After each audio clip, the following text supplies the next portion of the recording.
Billy, ooh, that's loud. Billy, hi. Hello there from the UK. I've got a quick question for you. You've recently written your autobiography. Did that put you in a reflective mood when you were writing the Kings and Queens album? Yes, they did. They very much played into each other. I was writing the book very much at the same time that we were writing the songs for Kings and Queens of the Underground. So they very much played into each other. Like the song Kings and Queens of the Underground is kind of the story of my career or my musical life, and through the stages of the 70s with punk rock and the 80s MTV, and now today with all of you, Hellfest.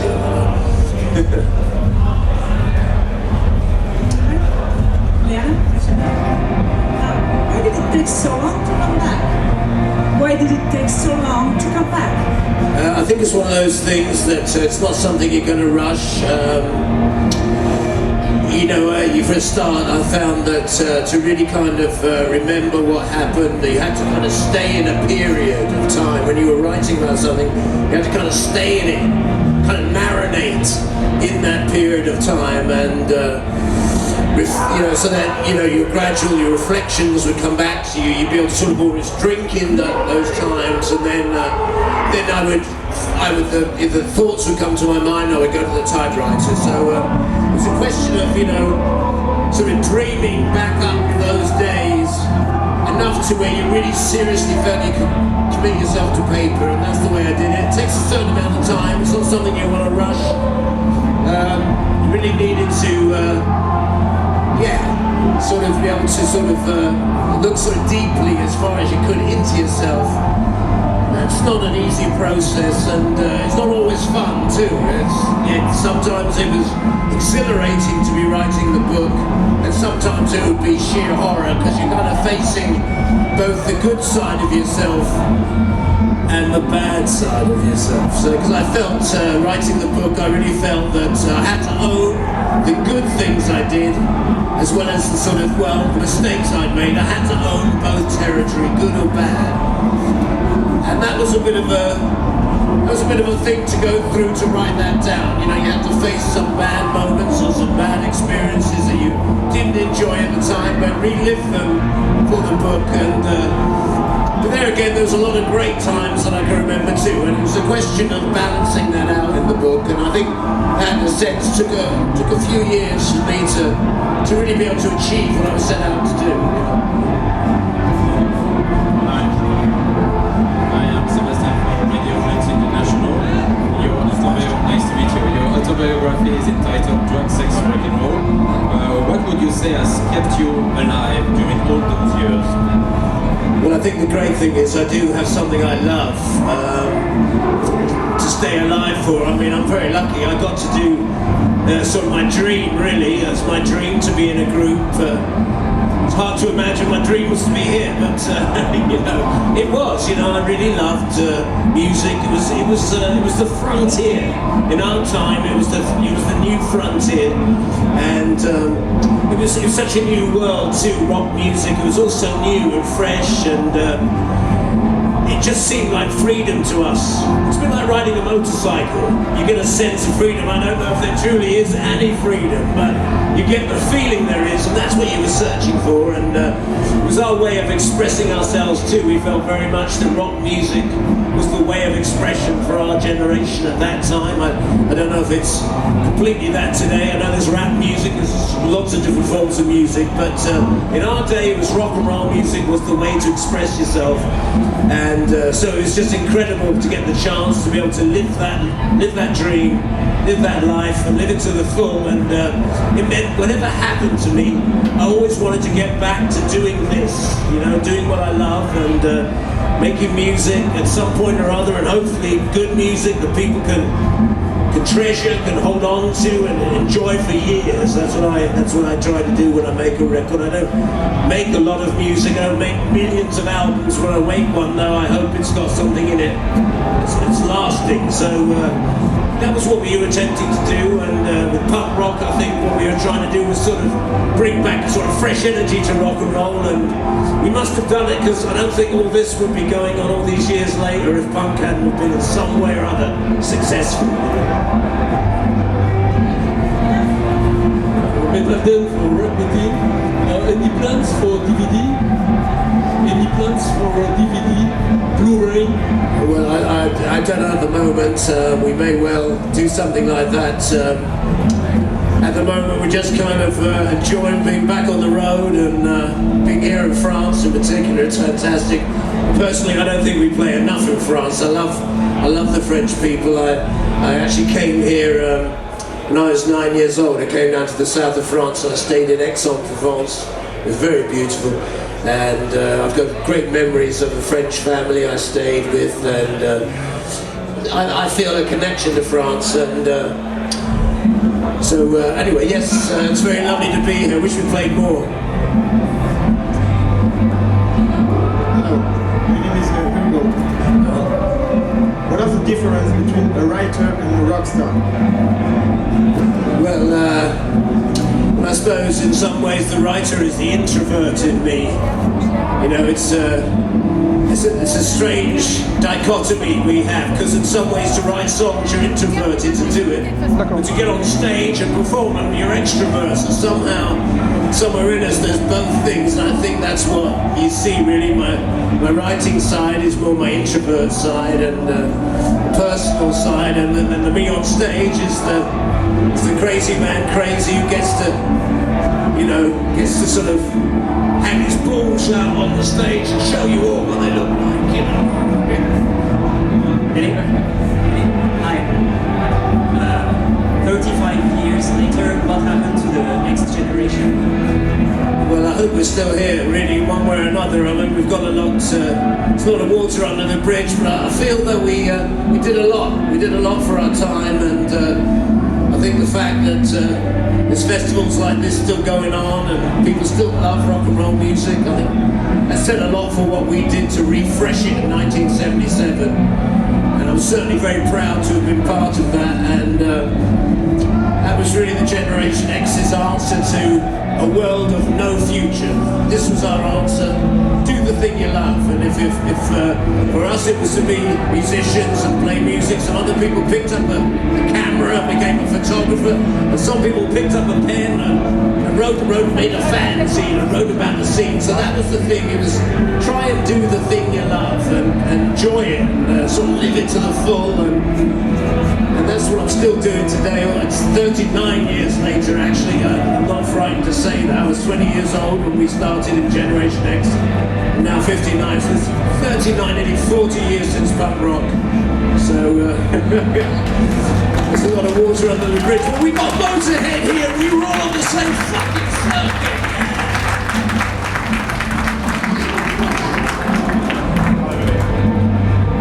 Hello? Hi, Billy. You were talking earlier. You were talking a little bit earlier about the reflective process that you went through. I'm just going to shout. The reflective process you went through earlier, you were talking about when you were having, like, sometimes things weren't always good, sometimes things were quite bad, sometimes things were really good for you, sometimes not so much. Is there any particular experience on either end of the scale that you'd be willing to share with us? Or is that a bit too personal? Sorry, any particular experience? Well, when you were going through, you talked about earlier the reflective process you went through when you were creating your most recent kind of piece of work. Now, sometimes it's not always good. Sometimes you find kind of really good things and some really kind of not so good things.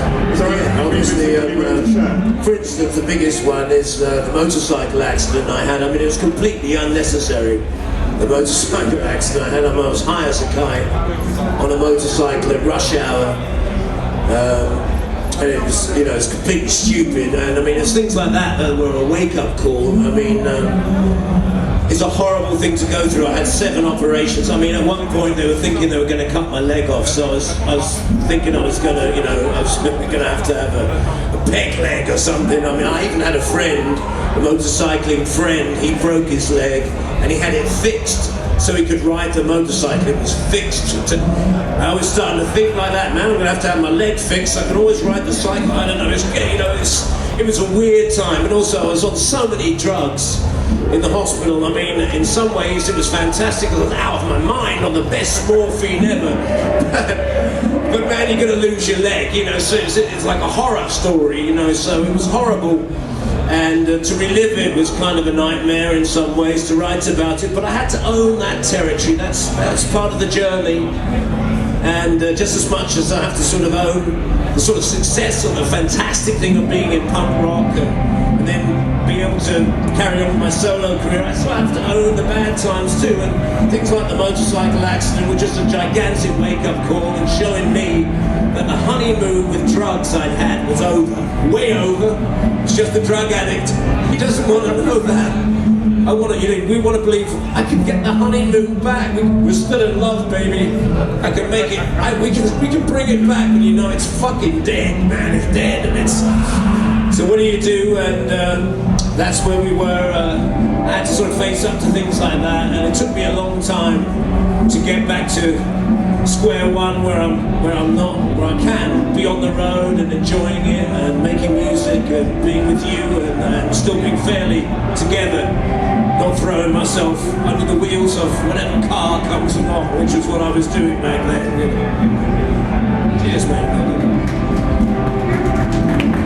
Hi, we are doing a documentary on vegetarian and vegan food in metal music. A lot of fans are going vegan or vegetarian. I believe you're a vegetarian yourself. I do actually eat fish. It's mainly because I sweat so much on stage that I need fish oil or my skin gets very dry. For years I've always messed about with my diet.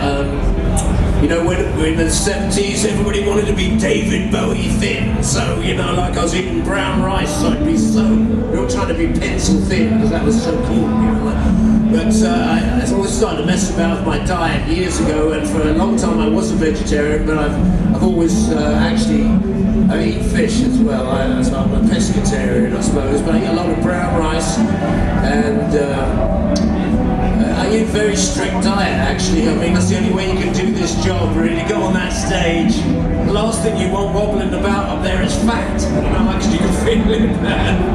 It's really embarrassing when you're up there with about 5 extra pounds of fat bobbling around. You just don't want that. It doesn't look that good. So it's one of the things I had started to do even when I was like 16. I started to mess with my diet, and there's a lot of things going on back in that time. There was macrobiotic. I actually ate macrobiotic for a while, and it really helped to inform me. It helped to inform my mind and my body, and I started to think very much about the connection between food and your basic energy level and your mind, how clear your mind is. So I do have a belief about there's a way to eat, there's a way for me to eat that's right for me. I don't know if it's right for anybody else, but it's right for me. So. Hi, I'm Johnny from our rock station, French European. Nice to meet you. So I want to ask you something. What is your point of view about the evolution of the musical business? An example, Spotify, Deezer. What's your point of view of the evolution nowadays? The evolution of the music business, well, it's changed a lot, and in some ways it's changed for the good. In some ways, I mean, now the home recordings the computer, the fact you can record using the computer at home, people can make albums on a laptop. I mean, there's a power in that, but at the same time, I mean. There's also a kind of a breakdown in how music gets to people. I mean, there's a lot of music being made, but it seems like it's harder and harder to access it in some ways. There's so much. It's like, I mean, back in the day when we were going, of course, there was only a few radio stations, and that was the way music was filtered. And today there's so much music, and it's just how do you find it? And that's the kind of the difference today. It's like, wow. I mean, in the old days you just went and stood in a record store for hours on end, perusing the records and just going, looking at them and drinking it in. I mean, now there isn't a record shop. I mean, there's no record stores now. You have to look online. It's a different experience. There was a personal experience about going into a record store and spending hours looking at the album sleeves, the vinyl sleeves, the big artwork was so super important back then, and still is really, but it's just the nature of these things being so small, it's not so much fun. They were something about, you put the album cover on your wall, there was something dreamy about it all, I don't know, back then, something dreamy about vinyl, and I still think it's so beautiful, the sound of the needle going onto the vinyl, that warm hum of the bass, something so beautiful.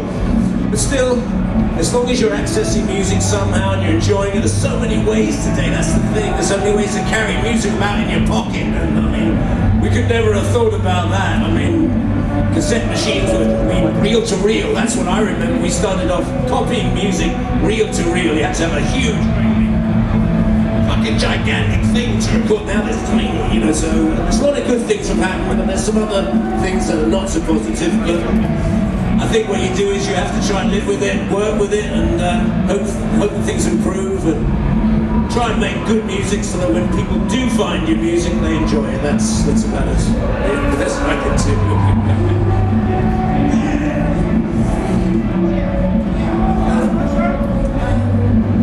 How do you feel about the show in Paris next Monday? How do you feel about the show in Paris next Monday? I was just very excited actually. We don't play in France enough. It's always a great audience. The Paris audience was fantastic. So we've got a lot of new stuff to play as well. So we're going to play generally smorgasbord throughout my whole career. You know, some Generation X music, some early Billy Idol, and we played some stuff of Kings and Queens of the Underground. And I know Love Radio in Paris has been playing Can't Break Me Down and Save Me Now, so I'd like to thank them personally.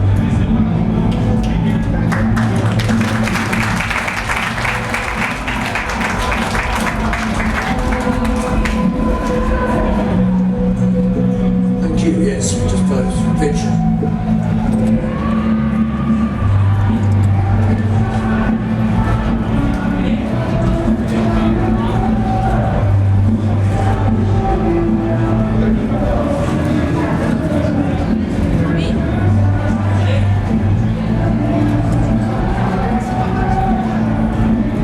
I've done this for a long time.